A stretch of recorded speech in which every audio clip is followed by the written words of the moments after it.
roasting the states I'm driving through for absolutely no good reason. Welcome, ladies and gentlemen, to Alaska. Hey, what if we took the pole that kid's tongue got frozen to in A Christmas Story and turned it into an entire state? That's Alaska. The name Alaska is taken from an indigenous word meaning, oh my god, I can't feel my face. Alaska is all the fun of a nuclear winter without the inconvenience of a nuclear war. It's not just a state, it's a dare. A frozen, snow-covered, mosquito-infested dare. Alaska is like that friend who insists on going camping in the middle of January and calls it brisk and innovating when everybody else is just trying not to die. This is the place that Russia looked at like it was a plate full of Brussels sprouts and liver and said, oh no, gross, you take it. You don't visit Alaska, you survive it. Going to Alaska is less of a vacation and more of a challenge from a reality TV show. Welcome to Alaska, where the air hurts your face and the wildlife has no respect for your personal space. Now let's talk about the size of this place. Alaska is so big, it looks like the United States tried to delete it from the map but couldn't figure out how to crop it properly. It's like someone took Texas, fed it California, and then put it on the top of the continent as a warning to other nations.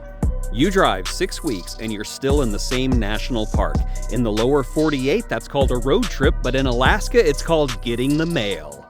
Alaska is so huge, it has time zones no one uses. You've got mountains, glaciers, tundra, and about 17 different landscapes, and all of them are trying to kill you. It's like this state was designed by a dungeon master high on meth. If the US was a group project, Alaska is the guy who brought a moose to the meeting and built a log cabin instead of a PowerPoint. It's like someone handed a wilderness survivalist a blank canvas, glue, glitter, and a flamethrower and said, here you go nuts! And the light situation, what is even happening here? Half the year you're living in darkness like some kind of goth vampire, and the other half you're trapped in perpetual daylight, slowly losing your mind because the sun forgot how to set. What time is it? Doesn't matter! The sun's been up since Tuesday. Your sleep schedule is not a cycle. It's a roulette wheel filled with melatonin and despair. Alaska is the only place where blackout curtains are a survival tool, not for sleeping, but for sanity.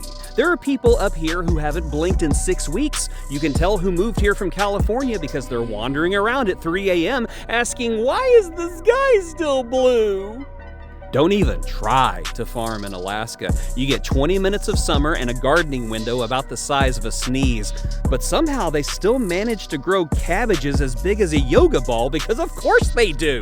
Everything in Alaska is either frozen solid or freakishly enormous.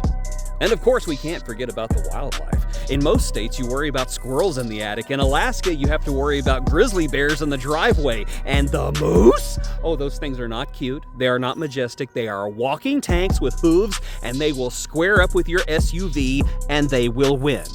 You name them. You wave at them like neighbors. Oh, hey, there's Carl the moose again, licking the salt off my bumper. Good morning, Carl. It's okay, I don't need to take the kids to school today. In Alaska, roadkill means that your car has been totaled and the animal walks away unfazed. You hit a moose here and the moose will sue you in court. You know you're in Alaska when there's a wildlife crossing sign and you're not sure if it's for bears, moose, or a guy named Doug on a snowmobile. And yes, the mosquito is the state bird, I get it now. Those things are weaponized. They don't bite, they assault. You don't swat them, you just negotiate. Please just take a pint and just leave me enough for the hike back. There are parts of Alaska where bug spray is basically considered a type of perfume. You see someone glistening with DEET and you go, wow, they really dressed up for this funeral. And don't think winter is the only thing trying to kill you here. Summer in Alaska is just a long con by nature. The sun is out, everything is green, and then boom! Mosquito cloud carries off your children. Alaska is dark during the winter because God doesn't want to look at Fairbanks. And Alaska is light during the summer because God doesn't trust Anchorage. Whenever it's not pitch dark outside in the middle of the day, the sky in Alaska can be best described like a novel. And by that I mean 50 Shades of Grey. Let's talk people. The population of Alaska is like 12 people and a sled dog named Dave. And half those 12 people are here because they're in witness protection, hiding from alimony, or just really into ice fishing. The other half were just born here and quietly judge everyone else for needing central heating. I'm sure you're aware of the joke, oh here they don't measure distance in miles, they measure it in time. Well, Alaskans don't measure distance in miles either, they measure it in days. How far is that town? Oh, it's about 3 days if the moose aren't holding the road hostage and the river hasn't swallowed the bridge again. That's not a commute. That's a trilogy of fantasy movies where each installment is 4 hours long, the last one has 10 different endings, and there's an epic scene where a moose proclaims, "You shall not pass!" You do not call a plumber in Alaska, you become one, because the nearest plumber is 200 miles away and reachable only by float plane, which is grounded because of the moose. Your neighbor could live 20 miles away and still be considered right next door, and somehow if you wave at them, they'll wave back 3 days later because light can only travel so fast. And fashion. Well, they don't do fashion in Alaska, they do function in Alaska. If your coat does not make you look like a bloated marshmallow about to summit Everest, it's not warm enough. In Alaska, it's fashionable not to be missing fingers or the tip of your nose because you've had frostbite. Formal wear is your cleanest flannel and boots that don't have fresh moose crap on them. You've got one pair of pants for fishing, another for hunting, a third that doubles as both formal wear and insulation. Let's be honest, all three smell like body odor and off. Let me put it to you this way. True Alaskans know which leaves make the best toilet paper, and that's not even a weird thing to say. Alaska is the only place where someone can show up to a wedding in a snowmobile suit and still be considered overdressed. And yet you're proud. Alaskans will sit in 30-degree below zero weather, eating smoked salmon with their bare hands, shouting, "This is the life!" while their eyelashes freeze together. You build homes on permafrost and call it a good investment. You fish in frozen lakes with nothing but a drill and blind faith. You casually mention bear spray like it's hand sanitizer.